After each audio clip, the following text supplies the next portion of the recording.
Welcome to B2B Marketing Unlocked, the podcast that helps CEOs, business leaders, and marketing executives unlock brand growth. In each episode, I bring on industry experts to share their journeys, lessons learned, and the marketing secrets that drive results, while also sharing my own strategies along the way. I'm your host, Jony Mansilla, founder of Jony Studios, where we help businesses create profitable podcasts and content that drive growth. Let's dive in. Hello and welcome to another episode of B2B Marketing Unlocked. Today we have Briana Palma, Head of Marketing at We Are Rosie. Briana, thank you so much for taking the time. Thanks, Jony. I'm thrilled to be with you. Yeah, so I want to jump right in and talk to you about how you got into B2B marketing in the first place. Like, how did this all start?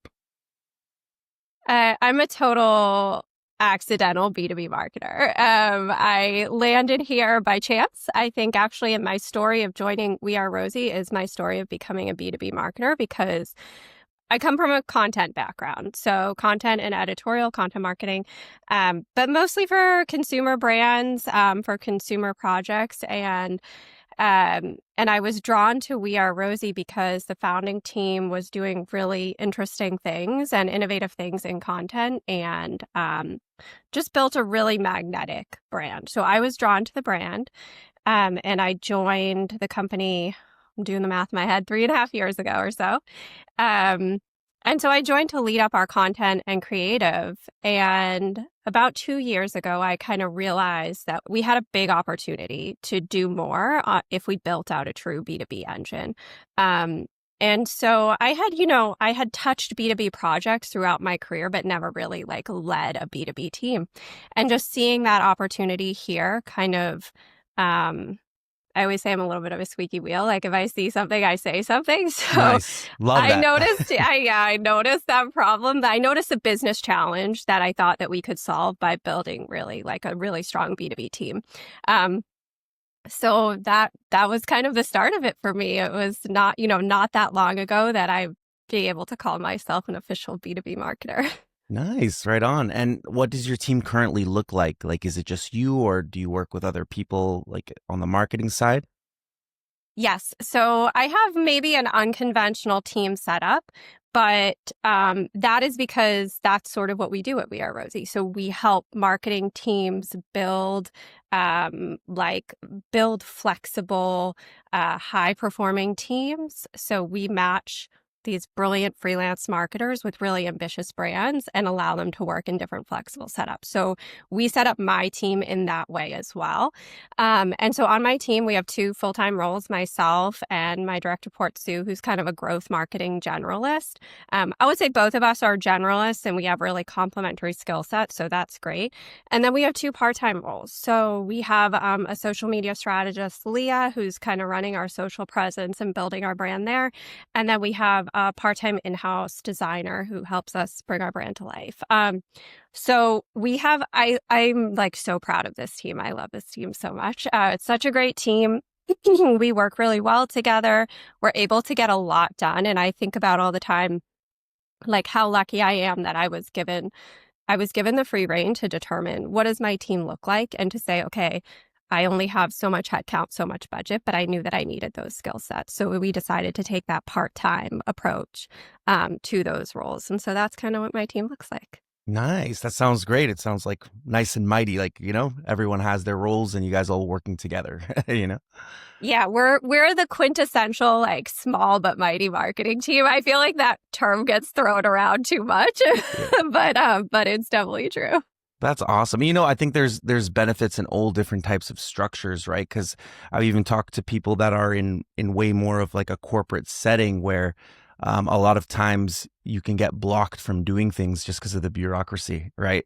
So it's kind of cool that you guys have something that's a bit more lean and you guys all get along, right? Yeah.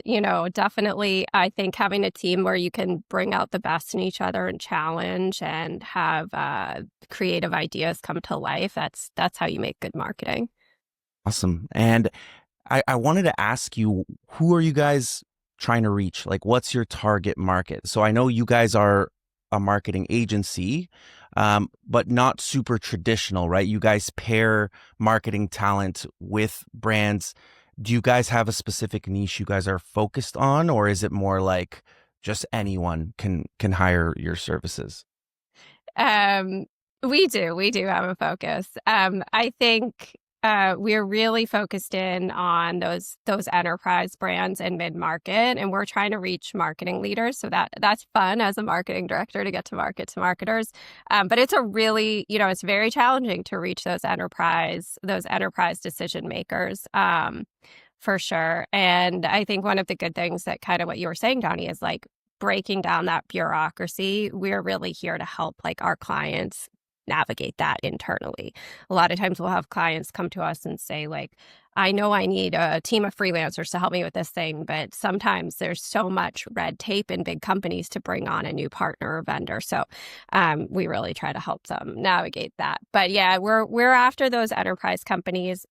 We're so proud of our roster of clients, which includes a lot of a good number of Fortune 100 companies, and we're a 40-person company. So that's definitely a feather in our cap at We Are Rosie. And we find that we do really well with those big clients where we can kind of build alongside them.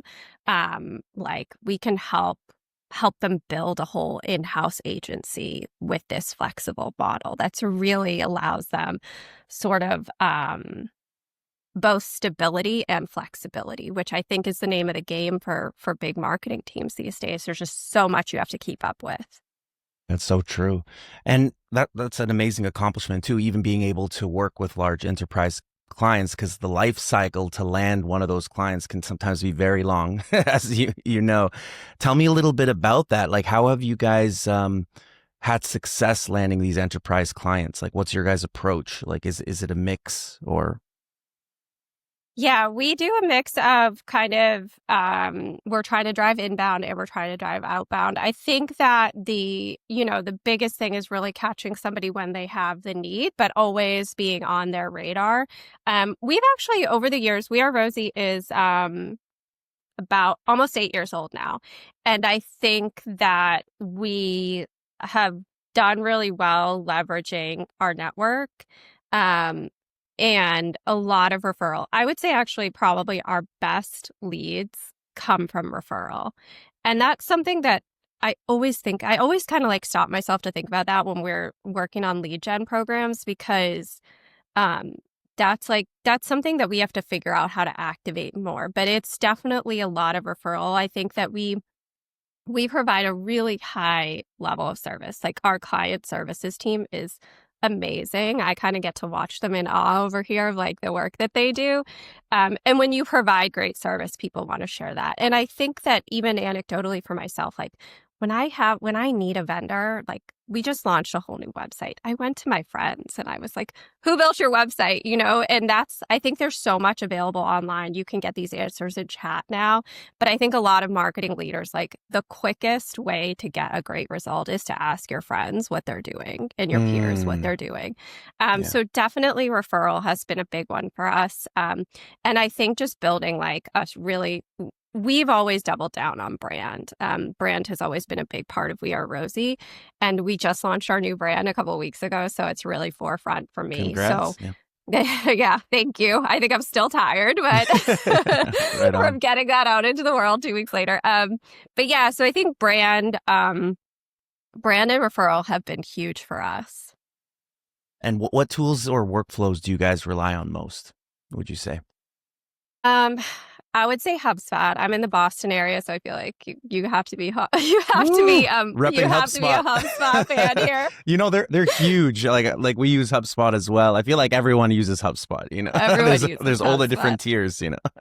Yeah. No, their suite of tools is just so good, and I think speaking of brand, they have a great brand. They have done so much to just really define what B2B marketing is anyway. So they're so trusted and they have so much authority in this space. But we actually just onboarded HubSpot this past January. So it's like a new tool to us. And before that, our tools were very disjointed and all over the place. And so having HubSpot kind of feels like a dream now. But yeah, we're in HubSpot every single day and we rely on it a lot.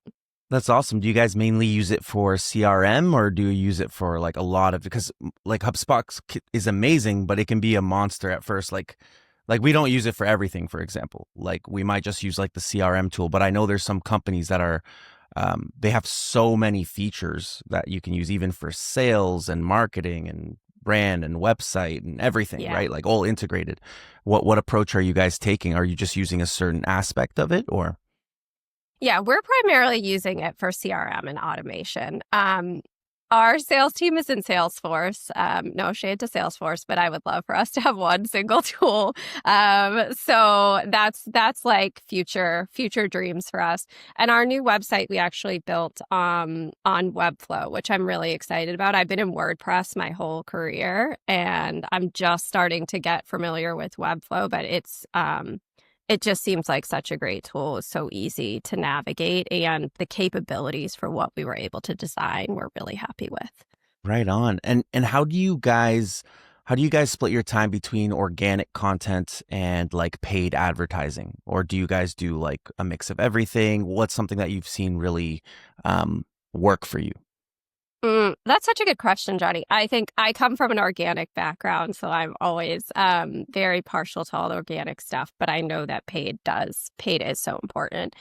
I think we try to do both. So the way that I typically approach things is like, I would say I have a very holistic view on, I would say, brand and demand, and that also goes for organic and paid. So I really believe in like the surround sound approach. If we can be saying the same thing on all of our channels, if we can build demand programs that also really build our brand, and likewise, like that's when we see the best results. That's when we see the most leads come inbound, the best quality ones.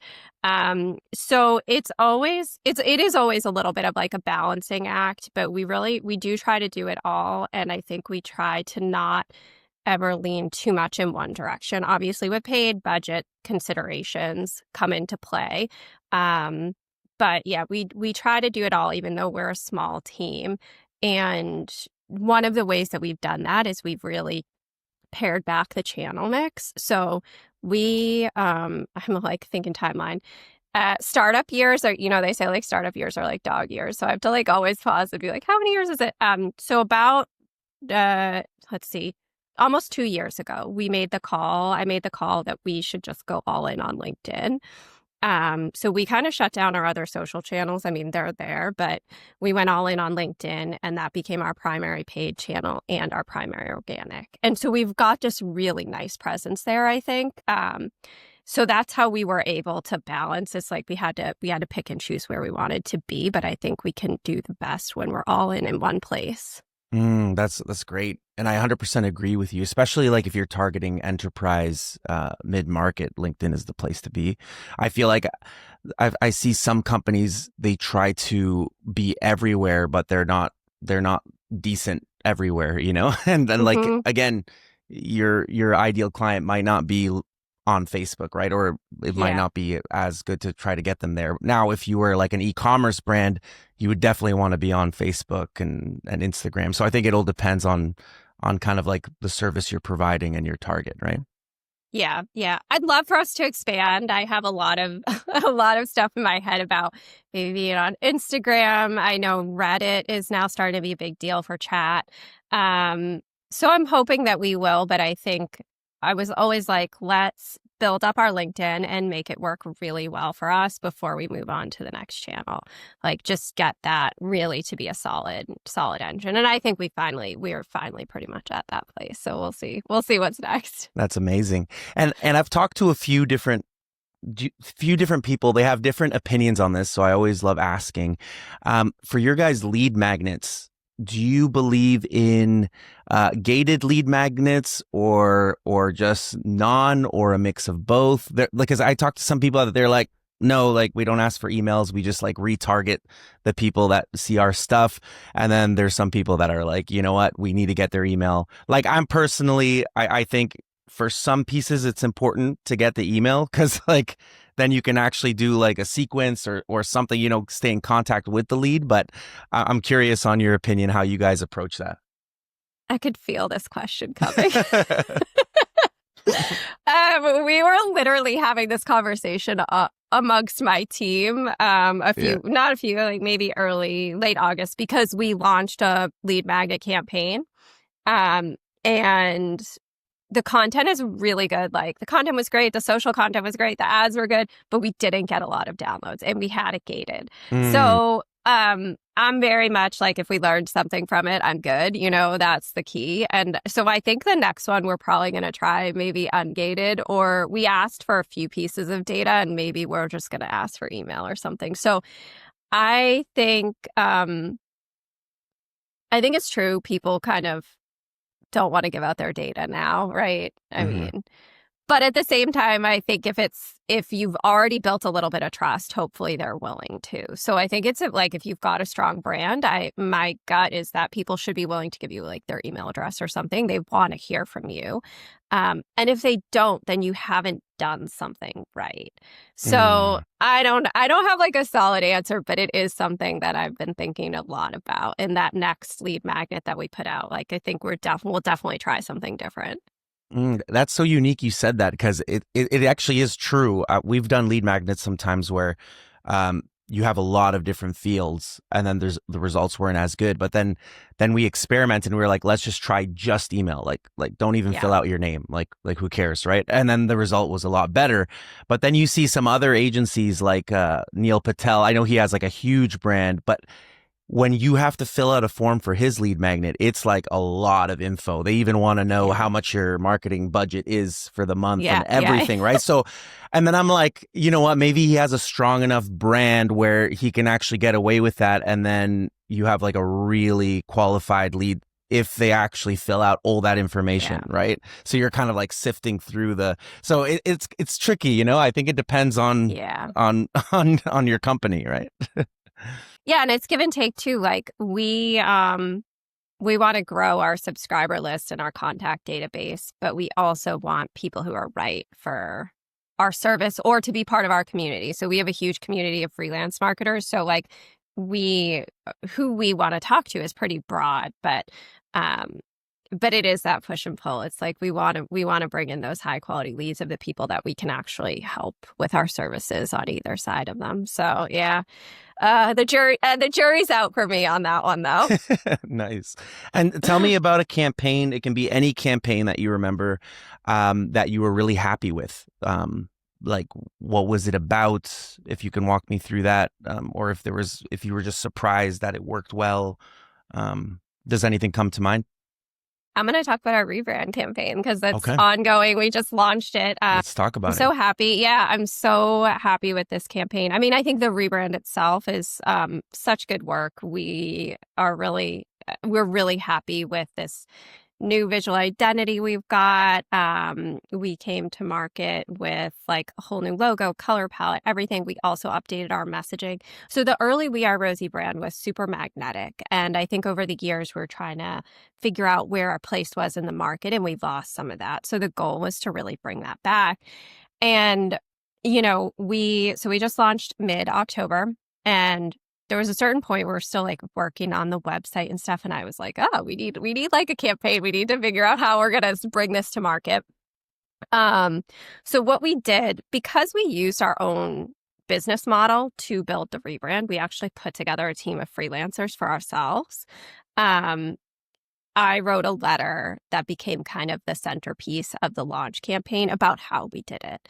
So really peeling back the curtain for other marketing leaders so they could understand. It's like this really tangible way to see how this model works, this freelance model, and how this model can deliver really, really good work.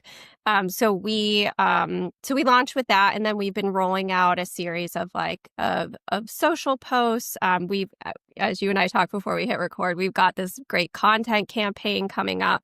So just bringing to life all of this new messaging and getting this cool visual identity out there as much as possible. And I would say, obviously I don't have like hard data yet, but we've gotten so many emails from our freelancers who we call Rosies.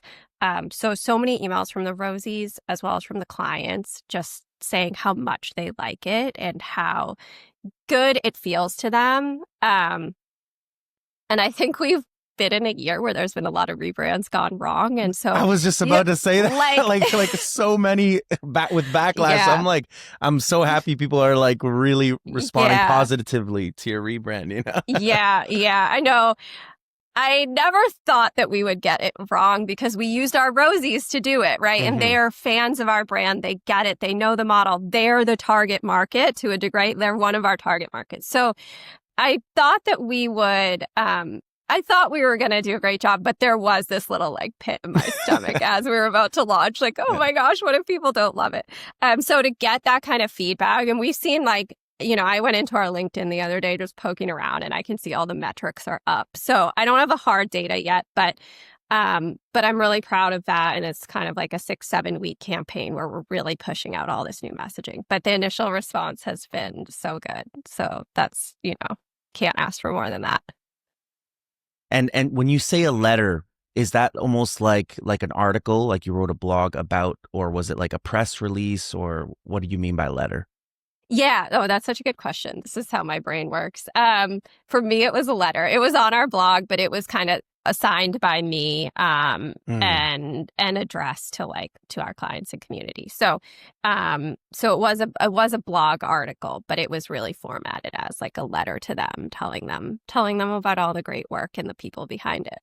That's awesome, because it's always great to kind of see that behind the scenes, kind of how you're thinking about the brand and the rebrand, and kind of letting everyone in on that, and then taking that and creating other content pieces and developing that campaign rolling out, right? Yeah. Right on. So that was almost like the pillar content in this rebrand design, right? Yeah, in the first phase of this campaign, that was our pillar. And then we've got all these great stories from the industry that we're going to be rolling out soon. That will be kind of the second phase of this launch. Nice. That's exciting. Yeah. Right on. And it was so funny when you mentioned all the rebrands gone wrong, because there's been some like pretty big, I'm not going to mention any names, but there's some where there's backlash, and it's just kind of like, I feel like rebrands are so important, but you want to make sure you do it right, so it's good you did. Yeah, they're so important. And at the same time, I had this little like thought in my head, because I've also seen some stuff about how like, does brand even matter for B2B? And it definitely matters. But we were working on this project for the entire year. So, so all of our demand programs kind of took like a little bit of a backseat. We've done a few really good things, but we really put brand first. And I think that's going to pay off for us in the end, especially going after those enterprise clients. Like brand really, really does matter. On. And do you guys do cold email or any kind of like direct outreach like that? Or is it mainly organic, paid, We do cold. We have a business development team, just as small as ours, that does a lot of that cold outreach. And we tend to support that with paid media, and with some of our organic efforts, so that they'll have the lead magnets to kind of reach out and share, but they own that side of it. So on our team, we tend to own like the inbound and the brand, and then they own that outbound outreach, because we're really focused on kind of one-to-one relationships with our clients and very tailored services for them. So I think having that specific personalized outreach is really important. But yeah, I don't have to tackle that one. Nice. That's good, because that can be a whole other beast too, Yeah. And cold outreach, I think, is really hard. I mean, I get 1 million, you probably do too, Jony. Like I get 1 million emails a day. Yeah. And it's once in a blue moon that one cuts through the noise. It's just such a hard tactic. So it is. I feel like we experiment with it. We are doing it, but I think there's certain ways you can do it in a way where it's not it's not spam. Like sometimes we get it so right where it's like you're targeting so specifically at the right time and it was sent at the right place where the person's like, oh, you know what? Yeah, we were actually looking for help with this B2B podcast, for example. And it's like, oh, perfect, like fully aligned. But again, I feel like some people can do it so aggressively and so much that it can, it's a balancing act, right? Where you have to be very wise with how you approach it. Yeah. The other tactic we are excited about is like event sponsorship industry conferences. So we are going to be at one next month. And this is kind of our first big one. So I'm really pumped about that. It's a procurement event. So for marketing leaders and procurement. So I think that's kind of a first test for us, but we feel really good about that. Just getting in person with people, right? And having those face-to-face conversations and being able to share what makes us different. So that'll be an exciting new tactic to add into our mix. Nice. I think that's super important now too. Like I feel like everything is being online and everyone's so like on their own that I think more than ever people are craving events and that face to face and getting to know other businesses and what they do, right? Yeah, for sure. All right, let's move on to biggest challenge you're facing right now as a marketing team. I was thinking about this. There are a few. I think marketing is really hard right now. Yeah. Cutting through the noise. Yeah. Let's give it up for all the marketing leaders who are like just trying to do everything.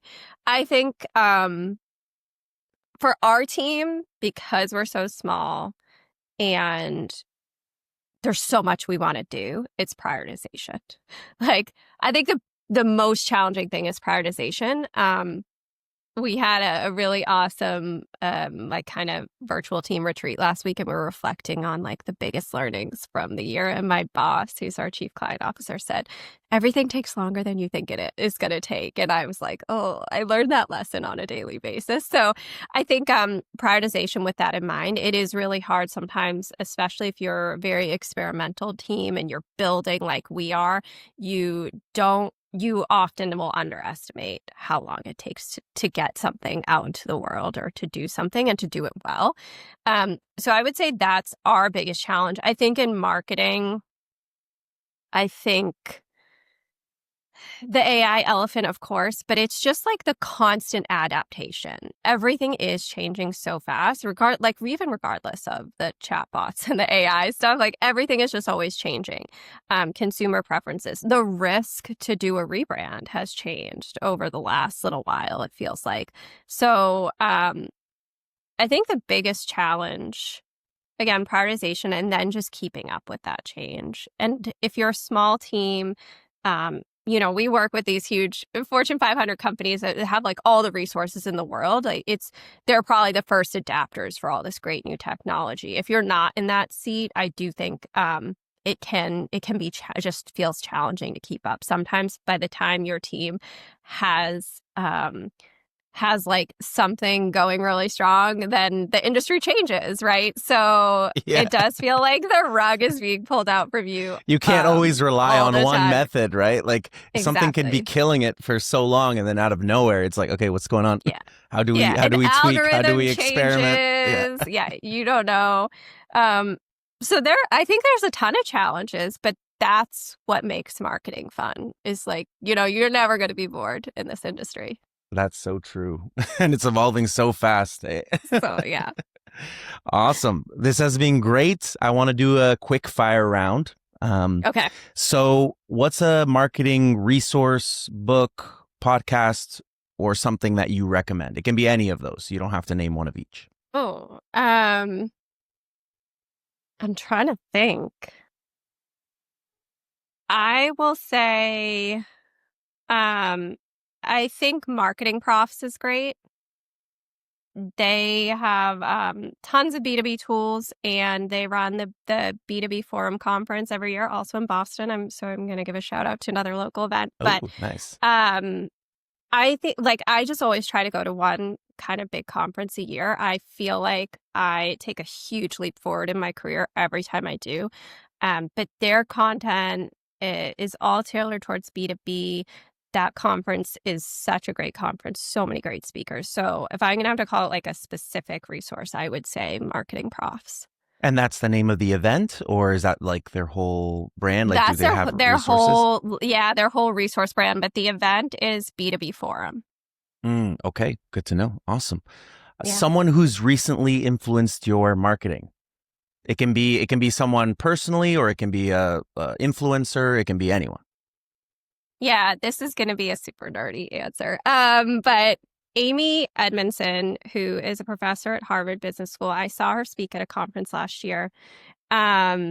And she has a whole philosophy around failure. It's called intelligent failure. And I'm probably not going to do it justice, but it's basically the idea that like you want to encourage your team to fail, and failure is not bad. Failure is actually giving us the learnings that we need to propel ourselves forward into success. So like I was talking about with the lead magnet campaign that didn't work out, like I think that was for us. That's like, it's okay. It was an intelligent failure. We didn't put millions of dollars behind this campaign, right? So it was a test for us. We saw that we didn't get the number of like leads captured that we wanted. So I love this idea of intelligent failure. And I think I consider We Are Rosie still as a startup because my background is in startup marketing, even though we're like an agency.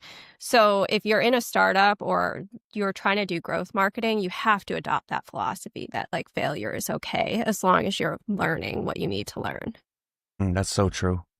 And what's advice you'd give to your younger self? Okay, I'm going to give you two. So career-wise in general, I would say don't have like a fixed idea of what your career is going to be. You have to be open. I never thought I was going to be a B2B marketer. So here I am, and I really like the work. And then I think in terms of marketing, like use the playbooks, but don't be afraid to write your own page. I think that's really important because if you're only doing the playbooks, you just won't stand out from the crowd. Really great answers. Love that. And it's so true. Sometimes you can always stay like locked in a box, right? So Yeah. let's end on that note. Briana, thank you so much for taking the time to join us. This has been a great conversation. Jony, thank you. I've loved it. It's been great chatting with you. That's it for today's episode of B2B Marketing Unlocked. I hope you found valuable insights to help you grow your brand and scale with confidence. If you enjoyed this conversation, be sure to follow the podcast so you never miss an episode. Want to unlock the power of podcasting for your business? Visit jonystudios.com. That's JONY studios.com, where we help businesses create profitable podcasts and content that drive growth. Thanks for listening, and see you in the next episode.